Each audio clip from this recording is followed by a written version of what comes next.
Hello and welcome to this week's strategy video with me, David Jones, and Trading 212.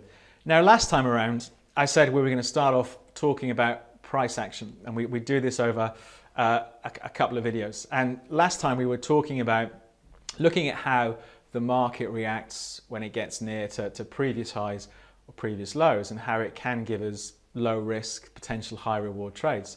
I also said that doesn't work all the time. You know, sometimes when the market gets near these big levels, it looks like it's going to turn again, but sometimes we get breakouts. For example, in the last week, we've seen a breakout for the Australian dollar against the US dollar, moving out to a two-year high. So this week, we're going to focus on how we might want to trade a false breakout, because just because a market gets to a level, it's not broken for a while and pushes through, it doesn't necessarily mean that that's it, the market's going to carry on higher. I'm sure plenty of us, if we've ever tried trading breakouts in the past, know that there are plenty of false breakouts there where the market pushes through either up or down, looks like it's starting a new trend, and then promptly reverses and goes the other way. But this isn't necessarily a bad thing. You know, this can still provide opportunities to trade the market, to again give us this low risk but high reward entry point into a trade. So as usual, first of all, before we look at any real examples, let me just scribble down and show you what I'm talking about when it comes to false breakouts and why using price action, they can still give us trading opportunities. Let's just remind ourselves from last time around what we were looking at when it came to price action trading. We were looking at a simple setup where the market finds strength like this ahead of a previous low, and we were looking to buy in if that happened. And that's fine, of course, when it works, but as ever with all these things, nothing works all the time. Now, we have a situation where a market may do that and break through the previous support. We've covered this sort of thing in the past when we're talking about trading breakouts, and in an ideal world, we want to be a seller here, and the expectation is for the market to maybe sell off like this. But again, that doesn't happen all the time. So let's just take a couple of steps back here. So we're in the situation where the market has broken below the low. This has changed, I think, plenty of people's perception of where there is value in the market. We may well have seen buying coming in around about the 100 level before. That hasn't happened this time round. But if a market breaks a big level and we don't get the suspected follow through, there could be an opportunity. So the market does break below this previous low, but we don't see the market sell off. It pushes a little bit lower, but then starts to stabilize. Once again, we could have an opportunity here based on what the price action is doing. If it does turn out to be a false break, then what we're looking at for the market to have pushed lower, but then really have to gone nowhere. So here we've got another low risk potential high reward opportunity. If we're buying in here, let's say at 90, and the low that we've seen is 85. If we've seen the market stabilize like this, setting up potentially a double bottom, we've got an opportunity to be a buyer with a relatively tight stop. If it does end up being a false break, it's completely reasonable for the market to push back in to the range it was in before at the very least. So it can give us a low risk and again potential high reward setup. So here's the flip side in a market that's been hitting a level it can't get through. So the expectation is for the market to fall away again from this level, but if we get the false break, it might look something like that.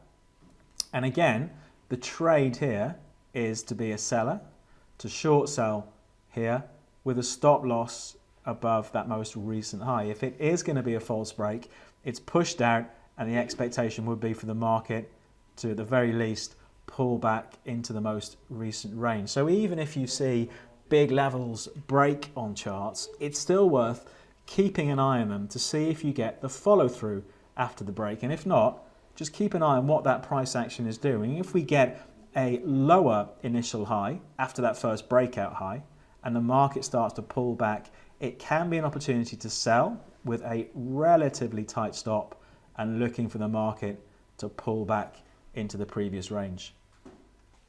Okay, so that's some of the theory about how to trade a false breakout. We wait for the breakout to slow, and then we see if the market turns around. And it's always easy to explain these things in theory. So what I'm going to do, as usual, is look at some real examples. And this week, we've got 3 real examples. Now, these things are not uncommon, these sort of patterns. So let's start off, first of all, with a short-term example. Here's a great example in gold from the 19th and the 20th of July. So what we're looking at here, this is a 10-minute candlestick. So 19th of July, early hours of the morning, the price of gold is drifting off. And you can see here, it sets a low between 10 to 9 and 9 o'clock in the morning. Trades as low as about 12.35. The market bounces back during the course of the morning and the early afternoon, up as high as nearly the 12.44 mark. So we saw a good move off that level. So it's clearly left a very big level that plenty of traders will be watching. Now let's jump here to the end of the chart. Let's see what's happening here. So this is the 20th of July. Again, it's sort of in the morning, so from between 9 and 11, 12 o'clock in the morning. The price is selling off. It looks like it's going to hold over these old lows, bounces back, but then starts to trade lower. And as the morning goes on, it breaks below that previous day's low. So again, this is a suggestion, this breakout, that maybe the price is going to start trading low. We've broken a big short-term level, the lows from yesterday. But let's see what happens next. Remember, these are 10-minute candles. So this, if we're looking at trading false breakouts, it's a move like this that makes us study the market a bit closer and think, right, okay, is the market going to follow through? So let's see what happens. So you can see over the next 2 10-minute candles, so over the next 20 minutes, the market does bounce back up. So we've got what does look like a false breakout. So the market's sold off below that low, but we haven't seen the follow through. Really quickly, the market's reversed. So we may want to be a buyer back here around about 12.37.5 with a stop loss just beyond that previous low. Because if this is going to be a false breakout, by definition, if the market sells off, it shouldn't take out that first low. So we might have a stop the other side of 12.35 and we're a buyer at 12.37.5. Let's just fast forward in time and see what happened next. So this would have been on the 20th of July, around about 1 o'clock, where we would have got in with our stop the other side of that low. The market goes a little bit sideways, then starts to rally, and then really rockets ahead. So you can see just how these false breakouts, if the market does end up recovering, can set up low risk and potential high reward opportunities. So there's our short-term example. Let's have a look at another one. We'll step the time frame up a little bit, different market, slightly longer term time frame, and let's see how this price action trading on false breakouts might have worked. Right, what we're looking at here is dollar yen from the 18th through to the 20th of July. And each of these candlesticks represents an hour's worth of trading. And you can see a high has been left on the chart from a couple of days ago. If we assume we're here on the 20th of July, 8 o'clock in the morning, back on the 18th of July at 9 in the morning, the market had traded as high as 112.37 and then sold off over the next day and a half, slipping back towards 111.50. So we'd seen something like an 80-point drop off that level. The market starts to recover and we're getting back near to the old high. Now the assumption is the market's going to run out of steam up here, so some people may well be selling short. Let's take it forward an hour at a time. So the market's nudging that level. So we've got the first sign of a breakout. So some people might think, well, if we see the market follow through here, we're going to see a much stronger recovery in dollar yen. Let's see what happens in the next hour. The market pushes a little bit higher again, so we are pressing that level. And for some people, again, this will be a breakout. But if we're looking for a false breakout, what we're looking for, we've had 2 hours now where the market's pushed through that level without making any real progress. Is the market going to run out of steam? So in the next hour, the candlestick does this. So an aggressive trade here based on the price action. Yes, that level has been broken, but it's only been broken by about 4 or 5 ticks. We're assuming this is just a false little breakout, and based on what the price action's doing, the market has reversed, we could look to sell short. So if we're selling here around about 112.29, our stop loss would go somewhere the other side of here, maybe 112.50, and we're assuming it's a false breakout and the market is going to pull back into the range. Let's walk it through hour by hour. Once again, the market starts to sell off. We have an hour where it goes sideways, but then the market does push much, much lower. So there's an example there when it's pushing near a resistance level, an opportunity to sell short if a level gets probed, but there's no real follow through. Let's look at our final example now, just to show that this does work across all time frames and all sorts of different markets, because it's just the price action that we're looking at. So let's look at a longer term time frame again and another different market. So what I've chosen is the share price of Apple. I thought it's one that we all know, and we're looking at a daily chart here. I've had to go quite back in time. So this is the period September 2015 through to April 2016. So what we're interested in are the lows, first of all, down here. So we've seen that the Apple share price fell from about $122 down as low as the 94 level, bounced back up to 112, and it's currently, when we're looking at this chart, trading around 106. So let's just pick up on those lows from down here. So clearly that was pretty good support. We'll right click, we'll change the color to make it all a bit clearer. And now we're going to jump forward in the future. So we've jumped forward here. We're now looking at the end of April, beginning of May.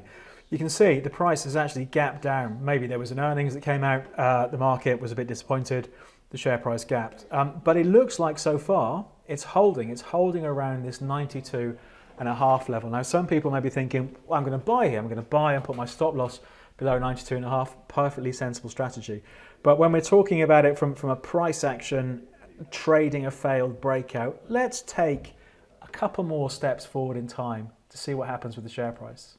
So we've jumped forward to the third week in May. Now, if some have been buying here with a relatively tight stop, maybe not even that tight, if they're buying at 93 with a stop at 90, they'd have been taken out with this sell-off. So we've had one day where Apple has moved quite sharply lower below that level. So it could well be the start of a breakout, but of course it could also be a false breakout. This is where we've got to watch the price action to see what happens next.